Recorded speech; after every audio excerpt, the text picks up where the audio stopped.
आणि guess what, आज मम्मीनी जेवायला काय केलंय? हॅलो, कसे आहात सगळे? आज घरी खूप सारे पाहुणे आलेत बर का. पाहुणे म्हणजे लांबचे नाही, माझ्या बहिणी, भाऊ आणि काकी. येता येता त्यांना संध्याकाळ झाली होती. मग नाश्त्याला समोसा, कचोरी आणि जिलबी आणली होती. आणि हा आहे माझ्या बहिणीचा मुलगा राज आणि ही आहे आरोही, आराध्याची आरू दिदी. सारखं तिचं आरू दिदी चालू असतं. आज तिघांची मस्त गट्टी जमली होती. आणि मग शेजारी जावेकडे आणि नंदेकडे चहाला बोलवलं होतं. तिकडे जाऊन आलो आणि मग लागलो स्वयंपाकाला. गप्पा मारता मारता स्वयंपाक कधी झाला कळालंच नाही. बहिणीनी मस्त झणझणीत चिकनचा रस्सा बनवला होता.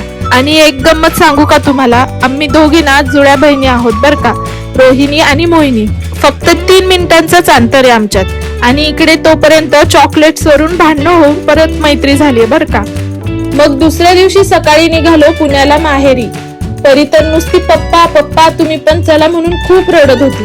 8 तासांचा प्रवास होता, पण गप्पा मारता मारता कळालंच नाही.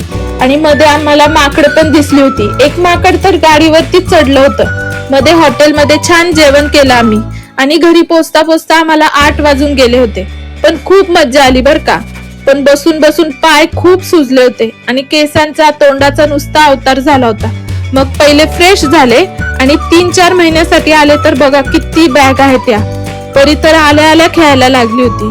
आणि गेस व्हॉट, आज मम्मीनी जेवायला काय केलंय? खेकड्याचा रस्सा. काका गावाला गेला होता तर त्याने खेकडे आणले होते. आणि माझी मम्मी खूप छान खेकड्याचा रस्सा बनवते बर का. आहेरकडची खरी मज्जा म्हणजे असं आयतं ताट मिळतं जेवायला. आणि खूप भारी झालता बर का रस्सा. मग भावानी जेवण झाल्यावर मस्त गोड पान आणलं होतं. आणि मग परी आणि मी छान झोपलो.